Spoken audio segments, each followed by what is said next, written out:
Alors bonjour Thérèse. Bonjour Anne. Alors de quoi aimerais-tu que je vous parle ce matin? Anne, au cours de notre dernier entretien, tu nous as parlé de l'élection de la grâce et de la prédestination. Peux-tu, s'il te plaît, nous donner quelques exemples concrets dans la Bible? Ok, merci Thérèse pour la question. Avant de te donner donc des illustrations concrètes dans la Bible, je te mets déjà au défi de me montrer en retour le moindre passage de l'Écriture qui nous montre un homme qui a été sauvé en dehors de l'élection de la grâce et de la prédestination. Il n'en existe pas. L'élection de la grâce, on ne le dira jamais assez. La prédestination, la justice sans les œuvres. L'élection de la grâce constitue l'unique voie de salut du peuple de Dieu. En dehors d'elle, personne ne serait sauvé. Nous l'avons, nous ne le dirons jamais assez. La loi, ce n'est pas une bonne nouvelle. C'est le ministère de la condamnation. C'est le ministère de la malédiction. C'est le ministère de la mort. Quelqu'un a dit que c'était une quête vaine et une quête inutile. Une quête sans fin et inutile. Une quête sans fin et inutile. La poursuite du néant.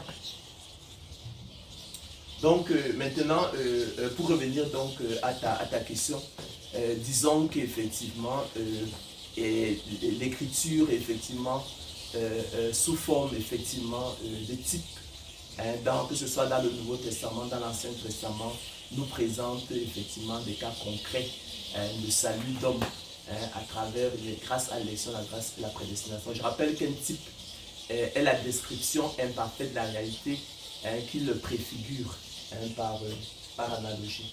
Donc le premier exemple que je te donnerai, comme nous n'avons pas beaucoup de temps, c'est celui de l'élection d'Isaac et la réprobation d'Ismaël. Ismaël qui était effectivement son frère aîné.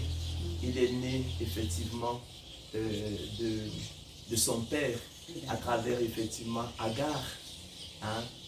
Et donc il était le frère, le fils aîné d'Abraham.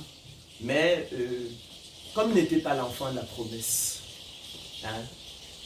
Isaac, qui naquit plus tard de façon miraculeuse, d'un homme, d'une femme stérile âgée de 90 ans, d'un père âgé de 100 ans, c'est lui qui fut l'héritier de son père. D'accord? On peut prendre un autre exemple, celui de l'élection de Jacob et de la réprobation d'Ésaü. C'était des fils, des jumeaux. Bien qu'Ésaü fût effectivement l'aîné, né de Rebecca et d'Isaac. Mais que dit l'Écriture? Avant que les enfants ne fussent légers, aimé Jacob j'ai haï Ésaü. Et cela afin que le dessein d'élection de Dieu subsista sans dépendre des œuvres et par la seule volonté de celui qui appelle. Voilà donc un autre exemple d'élection de la grâce et de prédestination de justice sans les œuvres. Donc c'est l'élection donc de Jacob et la réprobation d'Ésaü. Le grand exemple, le grand cas pratique, ça reste l'élection d'Israël. La grande prostituée et rebelle. Israël constitue le peuple terrestre élu de Dieu appelé à manifester la gloire de l'Éternel Dieu parmi les nations. L'Éternel dira d'Israël qu'il a choisi lui seul parmi toutes les nations qui sont sur la face de la terre, non en raison de la justice d'Israël. Il martèlera ça, il répétera ça. Ne crois pas que ce soit en raison de ta justice et de ton obéissance. Au contraire, tu as été rebelle, tu es une prostituée. Donc, Israël, ça reste le grand exemple. On aura l'occasion de revenir sur le sujet d'Israël au regard effectivement de toute l'actualité en Israël. Un autre exemple de l'élection à la grâce, de prédestination de justice sans les œuvres, c'est, disons, l'exemple la voix d'Abel et puis celle de Caïn. Là aussi, on a en présence la loi et la grâce de Dieu. J'espère que tu as parfaitement compris que lorsque je parle de l'élection d'Isaac et la réprobation d'Ismaël, tu comprends qu'on a en présence de la loi et de la grâce. Hein, la première et la seconde alliance, l'élection de Jacob, la réprobation d'Ésaü, c'est toujours la première et la seconde alliance. Je parle donc d'Abel et de Caïn. Hein. Caïn qui était le fils aîné et dont Dieu rejeta, hein, réprouva la voie, hein, lui qui fit à l'Éternel une offrande des fruits de la terre, symbole de la confiance dans la chair et de l'illusion des œuvres de main d'homme et des efforts humains pour se faire accepter de Dieu. Hein. Et ça, c'est la loi selon qui est écrit, celui qui mettra ces choses en pratique va paraître l'évangile de la gloire de l'homme. À l'opposé, par contre, on avait Abel qui offrit à l'Éternel une offrande, hein, des premiers-nés de son troupeau et de leur graisse. Hein, et qui, cette offrande fut approuvée par Dieu, parce que comme tu le sais, selon la loi, sans effusion de sang, il n'y a point de pardon. Ce sacrifice des premiers-nés de son troupeau et de leur graisse préfigurait, comme tu peux l'imaginer, le sacrifice substitutif et expiatoire du Christ, hein, qui est le sacrifice unique et parfait, le premier-né. Hein, L'Écriture appelle le Seigneur Christ qu'il est le premier-né. Donc ça c'était, on est là dans la foi, c'est la foi.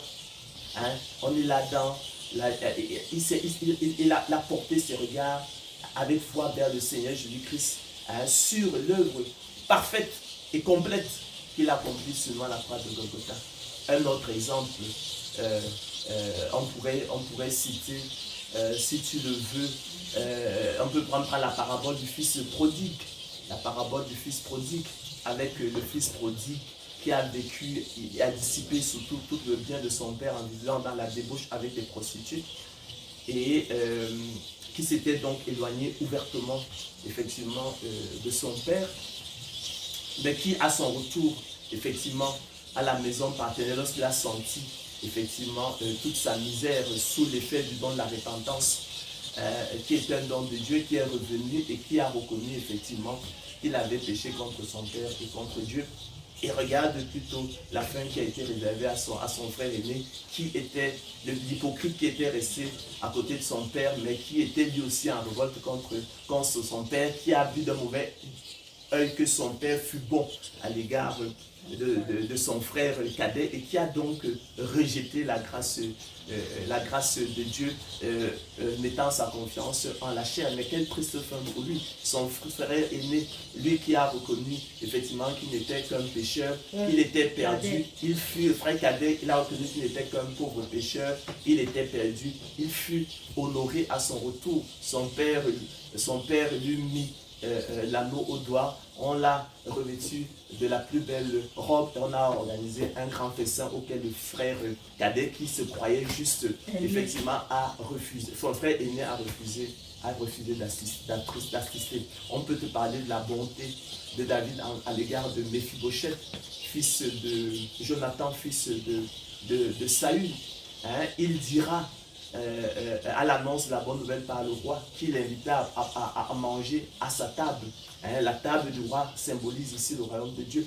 Qu'est ton serviteur pour que tu regardes un chien mort tel que moi?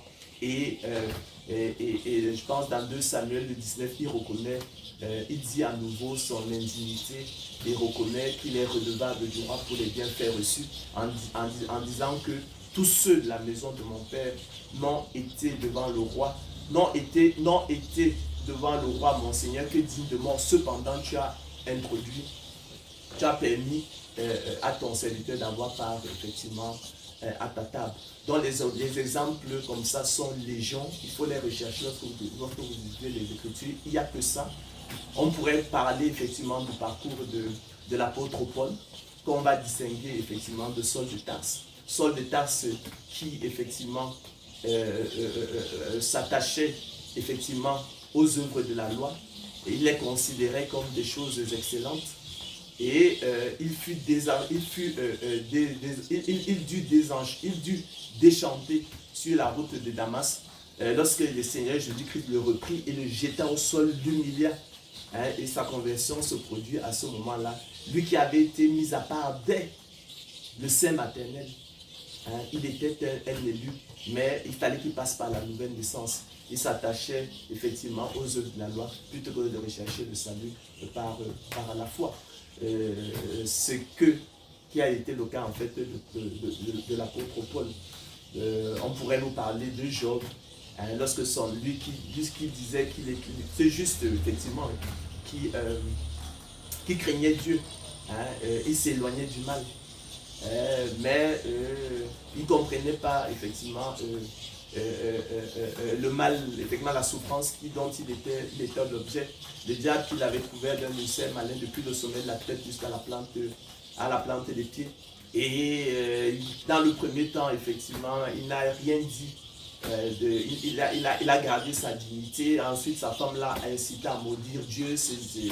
Et ses amis ont formulé des accusations. Il a voulu effectivement se défendre parce qu'effectivement, il mettait sa confiance en la chair. En fait, on a compris que Dieu voulait ôter de sa tête la propre justice, la folle illusion, la folle prétention de la propre justice et la confiance en la chair. Et donc, il a reconnu finalement, lorsque son œil vit Dieu, il a dit, mon oreille avait entendu parler de toi, mais maintenant mon œil t'a vu, c'est pourquoi je me condamne et je me répands sur la poussière et la cendre, de la folie de vouloir obscurcir tes desseins, par des discours sans intelligence, en voulant parler sans les comprendre des choses, des merveilles qui nous dépassent. On pourrait la liste effectivement est longue, on pourrait parler, le temps nous manquerait pour parler de Jérémie. Jérémie qui n'était qu'un enfant, il était à la mamelle, il ne savait même pas parler. Donc Dieu en avait fait un prophète et il a pris sur lui effectivement de tout faire le travail. Ok. Ben, je te remercie. Merci.